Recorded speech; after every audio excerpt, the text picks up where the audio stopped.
ಏನಂತಂದ್ರೆ ಭಗವಾನ್ ಬುದ್ಧನ ಧರ್ಮ, ಬೌದ್ಧ ಧರ್ಮ ಏನಿದೆ ಅದು ಜಗತ್ತಿನಲ್ಲಿ ಬಹಳ ಒಳ್ಳೆಯ ಧರ್ಮ ಆಗಿದೆ. ಅದು ಜನಿಸಿದ್ದು ಭಾರತ ದೇಶದಲ್ಲಿ, ಆದ್ರೆ ಭಾರತೀಯರಿಗೆ ಅದರ ಗಂಧ ಗಾಳಿನೇ ಗೊತ್ತಿಲ್ಲ ಅಂತಕ್ಕಂಥ ಮಾತನ್ನ ಮಾರ್ಕ್ ಜುಕ್ಕರ್ಬರ್ಗ್ ಅವರು ಹೇಳ್ತಾರೆ. ಈ ರೀತಿ ಇಡೀ ಜಗತ್ತಿನಲ್ಲಿರ್ತಕ್ಕಂಥ ಬಹಳ ಜನ ವ್ಯಕ್ತಿಗಳು ಗೌತಮ ಬುದ್ಧನ ತತ್ವ ಸಿದ್ಧಾಂತಗಳನ್ನು ಅರ್ಥ ಮಾಡಿಕೊಂಡು ಗೌತಮ ಬುದ್ಧನ ತತ್ವ ಸಿದ್ಧಾಂತಗಳನ್ನು ಅನುಸರಣೆ ಮಾಡ್ತಾ ಇದ್ದಾರೆ.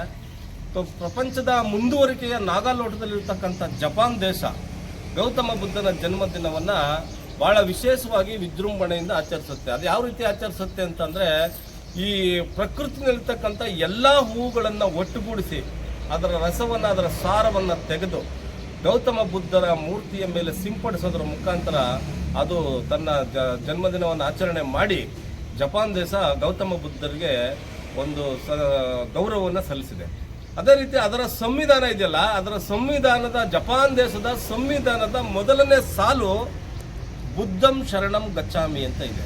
ಹಂಗಂದ್ರೆ ಬುದ್ಧನಿಗೆ ನಾವು ಶರಣ ಹೇಳ್ತೀವಿ, ಸಂಘಕ್ಕೆ ನಾವು ಶರಣ ಹೇಳ್ತೀವಿ, ಅದೇ ರೀತಿ ಆತನ ಧಮ್ಮಕ್ಕೆ ನಾವು ಶರಣ ಹೇಳ್ತೀವಿ ಅಂತಕ್ಕಂಥ ವಿಚಾರವನ್ನು ಜಪಾನ್ ದೇಶ ತನ್ನ ಸಂವಿಧಾನದಲ್ಲಿ ಮೊದಲನೇ ಸಾಲಿನಲ್ಲಿ ಅಳವಡಿಸ್ಕೊಂಡಿದೆ.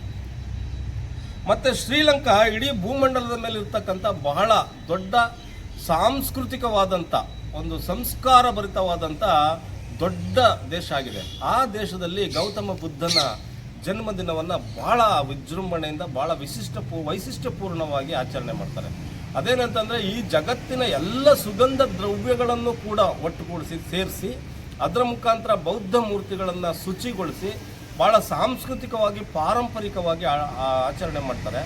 ಅದು ಜೊತೆಗೆ ಶ್ರೀಲಂಕಾ ದೇಶ ಈ ಭಾರತ ದೇಶದಲ್ಲಿ ಗೌತಮ ಬುದ್ಧನಿಗೆ ಜ್ಞಾನೋದಯವಾದಂಥ ಒಂದು ಅರಳಿ ಮರ, ಬೋಧಗಯದಲ್ಲಿದ್ದಂಥ ಒಂದು ಅರಳಿ ಮರದ ಕೊಂಬೆಯ ಮುಖಾಂತರ ಚಿಗುರೊಡೆದು ಅದರ ಮುಖಾಂತರ ಆ ಅರಳಿ ಮರದ ಕೆಳಗಡೆಗೆ ಇಡೀ ಶ್ರೀಲಂಕಾ ದೇಶ ಬೌದ್ಧ ಧರ್ಮದ ತಾತ್ವಿಕ ತಳಹದಿಗೆ ಬಂದಿರತಕ್ಕಂಥದ್ದು ಭಾಳ ವಿಶಿಷ್ಟಪೂರ್ಣವಾಗಿರ್ತಕ್ಕಂಥದ್ದು.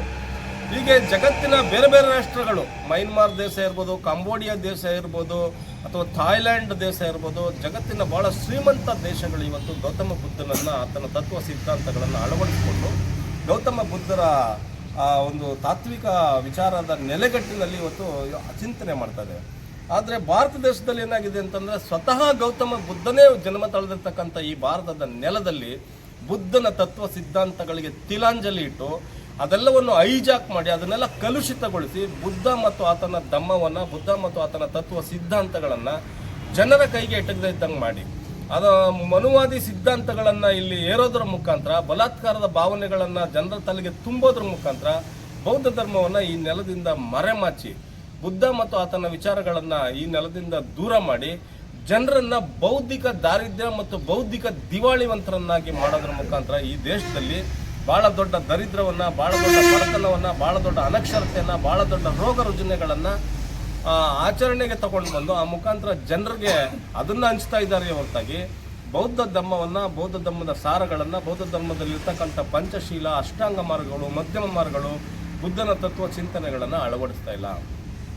ಅದರಿಂದ ಮುಂದಿನ ಪೀಳಿಗೆ ಏನಾದರೂ, ಎಲ್ಲರೂ ಹೇಳ್ತಾ ಇದ್ದಾರಲ್ಲ, ನಾವೆಲ್ಲ ಭಾಳ ವಿಶ್ವಗುರು ಆಗಬೇಕು ಅಂತ, ವಿಶ್ವಗುರು ಆಗುವ ಚಿಂತನೆಗಳು ನಿಮ್ಗೇನಾದರೂ ಇದ್ದರೆ, ವಿಶ್ವಗುರು ಆಗಬೇಕು ಅಂತಕ್ಕಂಥ ಹಂಬಲ ನಿಮ್ಗೇನಾದರೂ ಇದ್ದರೆ, ಅದನ್ನು ನೈಜವಾಗಿ ನೀವು ಮಾಡಬೇಕು ಅಂತಂದರೆ ಇಲ್ಲಿರ್ತಕ್ಕಂಥ ಓಣಿಗೊಬ್ಬ ಕೇರಿಗೊಬ್ಬ ಜಗದ್ಗುರುಗಳನ್ನು ಮತ್ತು ಊರೂರು ಕೇರಿಗಳಲ್ಲಿ ನೆಲೆಸಿರ್ತಕ್ಕಂಥ ಗುಡಿ ಗುಂಡಾರಗಳ ಮುಖಾಂತರ ನೆಲೆಸಿರ್ತಕ್ಕಂಥದ್ದನ್ನೆಲ್ಲ ತೆಗೆದು ಬಿಸಾಕಿ ಈ ಕಸಕಡ್ಡಿಗಳನ್ನು ಆಯ್ದು ಎತ್ತಾಕಿ ಗೌತಮ ಬುದ್ಧನ ತತ್ವ ಸಿದ್ಧಾಂತಗಳನ್ನು, ಬೌದ್ಧ ಧರ್ಮವನ್ನು ಈ ಭಾರತ ದೇಶದಲ್ಲಿ ನೆಲೆಗೊಳಿಸಿದಾಗ ಮಾತ್ರ ನೀವೇನಾದರೂ ವಿಶ್ವಗುರು ಆಗೋದಾಗಲಿ ಅಥವಾ ವಿಶ್ವಕ್ಕೆ ಭಾಳ ಚಿಂತನೆಗಳನ್ನು ಮಾದರಿಯಾಗ್ತಕ್ಕಂಥದ್ದಾಗಲಿ ನೀವು ಕೊಡ್ಲಿಕ್ಕೆ ಸಾಧ್ಯ.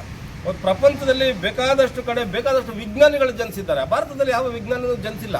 ಆದರೆ ಭಾರತಕ್ಕಿರ್ತಕ್ಕಂಥ ಬೆಲೆ ಪ್ರಪಂಚದಲ್ಲಿ ಯಾವ ರಾಷ್ಟ್ರಕ್ಕೂ ಇಲ್ಲ. ಯಾಕೆ ಅಂತಂದರೆ, ಬಿಕಾಸ್ ಆಫ್ ಓನ್ಲಿ ಗೌತಮ ಬುದ್ಧನ ಜನನದಿಂದಾಗಿ ಈ ಭಾರತ ದೇಶಕ್ಕೆ ಬಹಳ ದೊಡ್ಡ ಗೌರವ ಮತ್ತು ಬೆಲೆ ಸಿಕ್ಕಿರ್ತಕ್ಕಂಥದ್ದು. ಅದನ್ನು ಉಳಿಸ್ಕೋಬೇಕು ಅಂತಂದರೆ, ಅದನ್ನು ಕಾಪಾಡ್ಕೋಬೇಕು ಅಂತಂದರೆ, ಅದನ್ನು ಮೈಂಟೈನ್ ಮಾಡಬೇಕು ಅಂತಂದರೆ ನೀವು ಬುದ್ಧ ಮತ್ತು ಆತನ ಧರ್ಮವನ್ನು ಅನುಸರಣೆ ಮಾಡಬೇಕು. ಮುಂದಿನ ಪೀಳಿಗೆಗೆ ಬುದ್ಧ ಧರ್ಮವನ್ನು ನೀವು ಕ್ಯಾರಿ ಮಾಡಿದಾಗ ಮಾತ್ರ ಇದು ಸಾಧ್ಯ ಆಗುತ್ತೆ ಅಂತಕ್ಕಂಥ ವಿಚಾರವನ್ನು ಹೇಳ್ತಾ, ಇವತ್ತೇನು ವೈಶಾಖ ಹುಣ್ಣಿಮೆಯ ಬುದ್ಧ ಪೂರ್ಣಿಮೆ ಇದೆ, ಈ ಬುದ್ಧ ಪೂರ್ಣಿಮೆಯ ದಿನದಂದು ಈ ಭೂಮಂಡಲದ ಮೇಲೆ ಉಸಿರಾಡ್ತಕ್ಕಂಥ ಸರ್ವ ಜೀವಿಗಳಿಗೂ ಕೂಡ ಒಳಿತಾಗಲಿ ಅಂತಕ್ಕಂಥ ವಿಚಾರವನ್ನು ನಾನು ಈ ಮುಖಾಂತರ ಹೇಳಿ ನನ್ನ ಮಾತನ್ನು ಮುಗಿಸ್ತೇನೆ.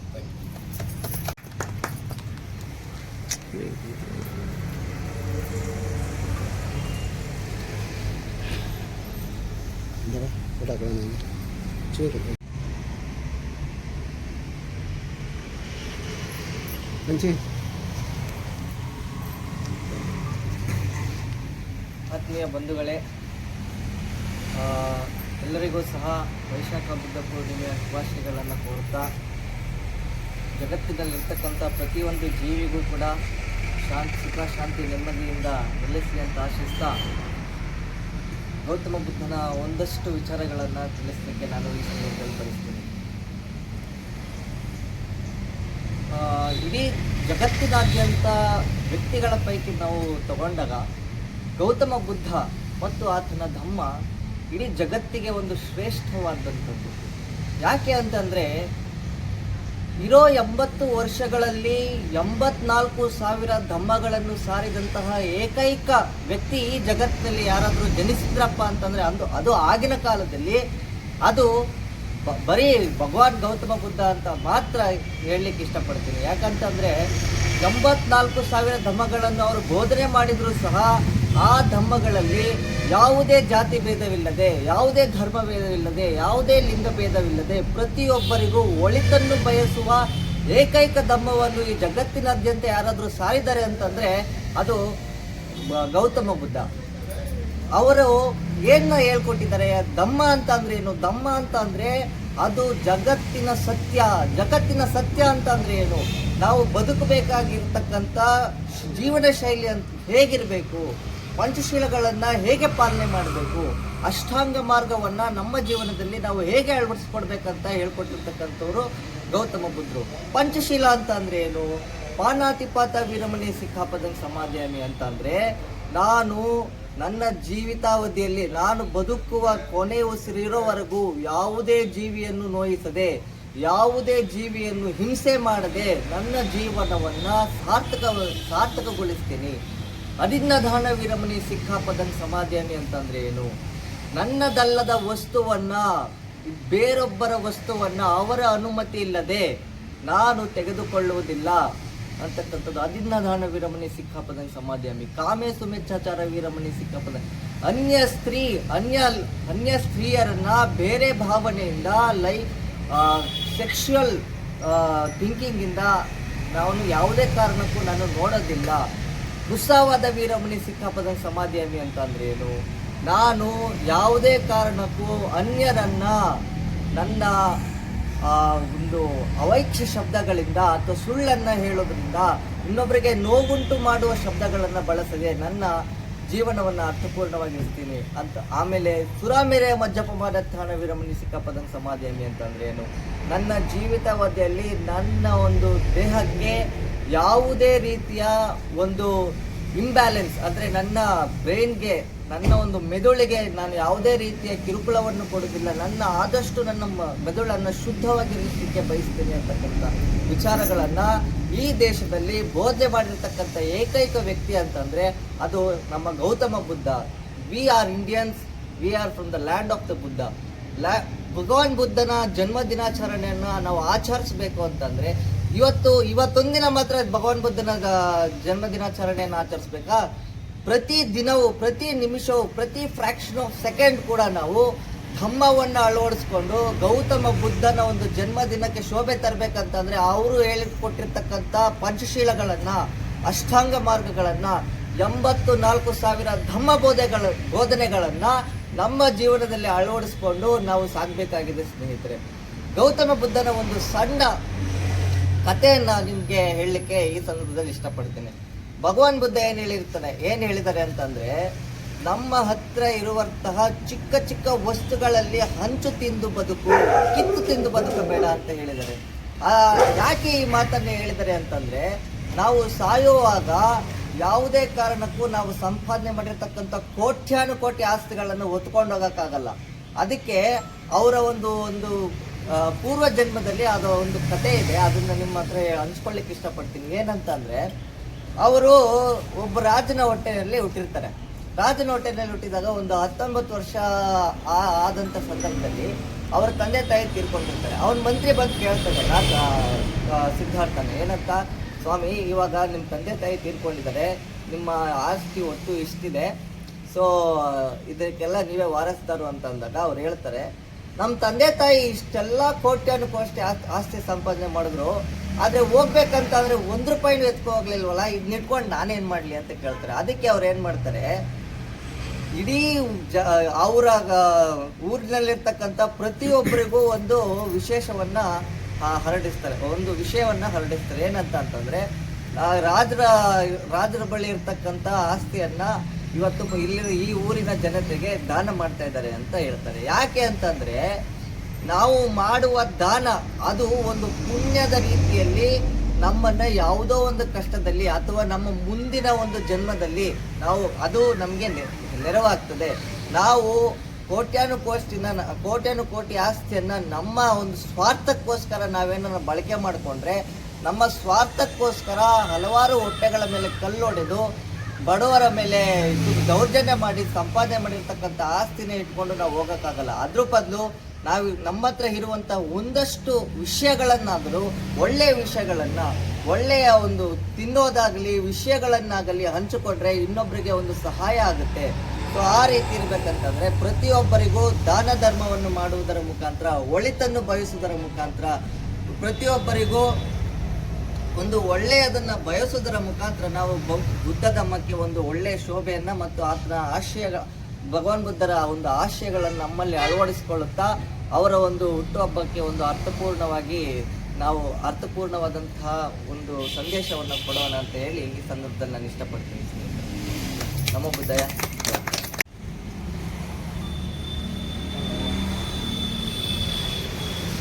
ಒಂದು ಸೈಡ್ ನಿಂತ್ಕೊಂಡು ಆಯ್ತು ಸರ್, ನಿಮಿಷ ಫೋಟೋ ಹಾಕೊಳ್ಳೋಣ.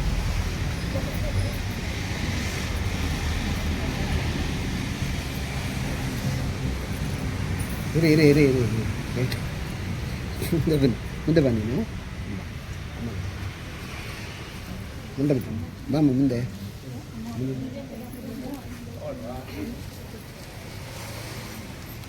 ರೆಕಾರ್ಡಿಂಗಾ?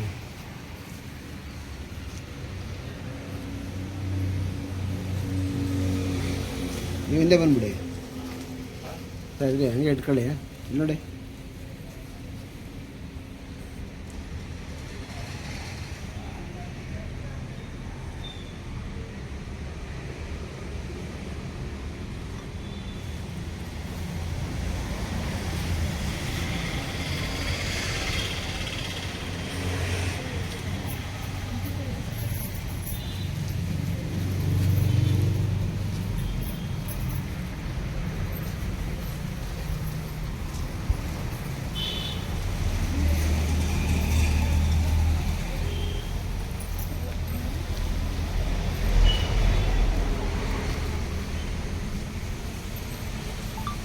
ಶ್ಲೋಕ ಹೇಳ್ಬಿಡ್ತೀರಾ? ನಮೋ ತಸ್ಸ ಭಗವತೋ ಅರ್ಹತೋ ಸಮ್ಮಾ ಸಂಬುದ್ಧಸ್ಸ. ನಮೋ ತಸ್ಸ ಭಗವತೋ ಅರ್ಹತೋ ಸಮ್ಮಾ ಸಂಬುದ್ಧಸ್ಸ. ನಮೋ ತಸ್ಸ ಭಗವತೋ ಅರ್ಹತೋ ಸಮ್ಮಾ ಸಂಬುದ್ಧಸ್ಸ. ಇತಿಸೋ ಭಗವಾರ್ಹಂ ಸಮ್ಮಾ ಸಂಬುದ್ಧೋ ವ್ಯಜ್ಯಾಚರಣ ಸಂಪನ್ನೋ ಸುಖತೋ ಲೋಕವಿದೋ ಅನುತ್ತರೋ ಪುರಿಸದಮ್ಮ ಸಾರಥಿ ಸಾಧ್ವದೇವ ಮನುಸ್ಸ. ಬುದ್ಧೋ ಭಗವತಿ ನಮೋ ತಸ್ಸನ್ಯಾದಿತಸ್ಸ ಬ್ರಹ್ಮಸ್ಸ. ಸುಪತಿಪನ್ನೋ ಭಗವತೋ ಸಾವಕ ಸಂಘೋ ಉಜುಪತಿಪನ್ನೋ ಭಗವತೋ ಸಾವಕ ಸಂಘೋ. ನ್ಯಾಯಪತಿಪನ್ನೋ ಭಗವತೋ ಸಾವಕ ಸಂಘೋ. ಸಾಮ್ಯೋಪತಿಪನ್ನೋ ಭಗವತೋ ಸಾವಕ ಸಂಘೋ. ಏಸಾ ಭಗವತೋ ಸಾವಕ ಸಂಘೋ.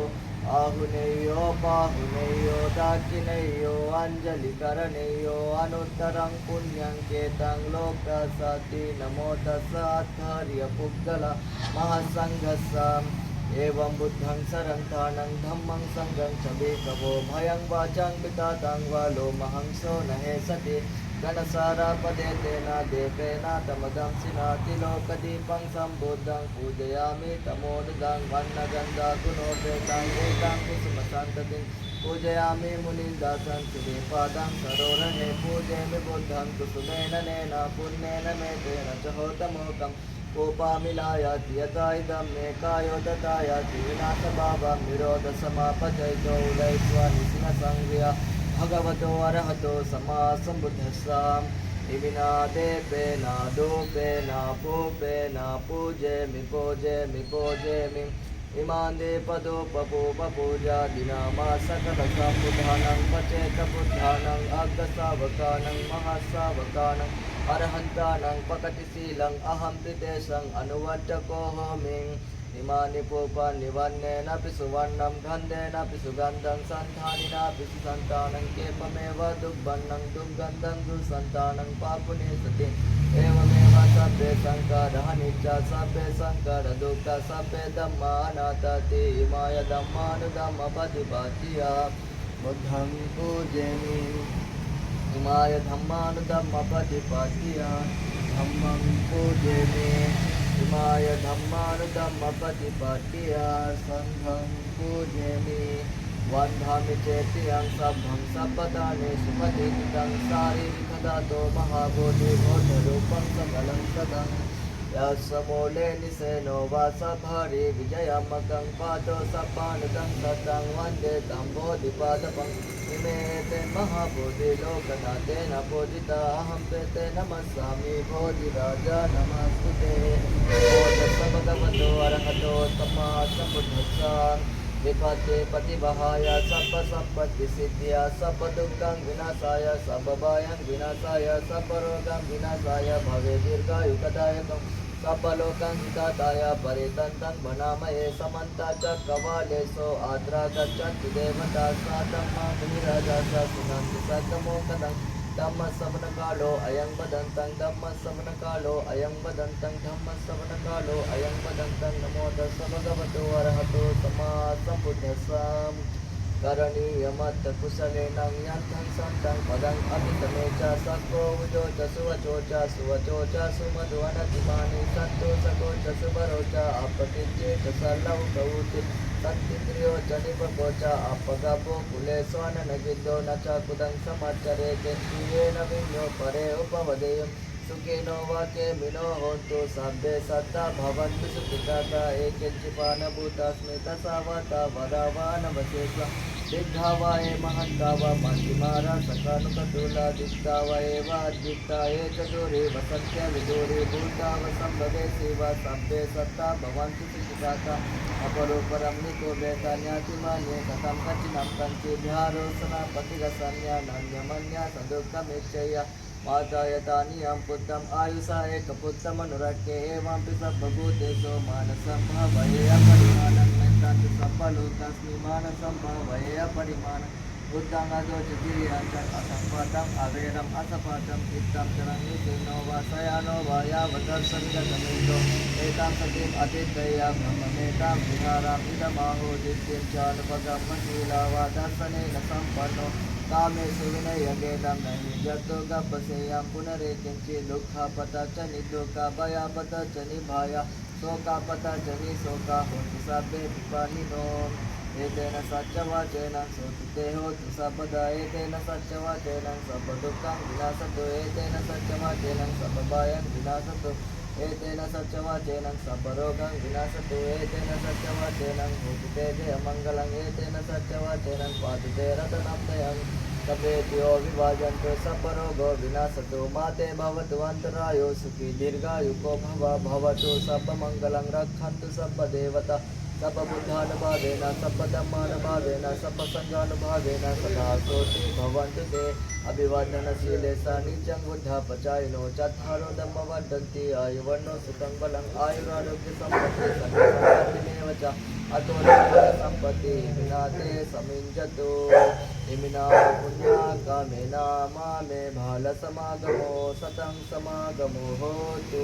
यावनिब्बाणपत्या इदं मे पुण्याकामं आसवक्षयां वहं होतु सर्वदुःखमोचतो निधानसपचयो होतु साधु साधु साधु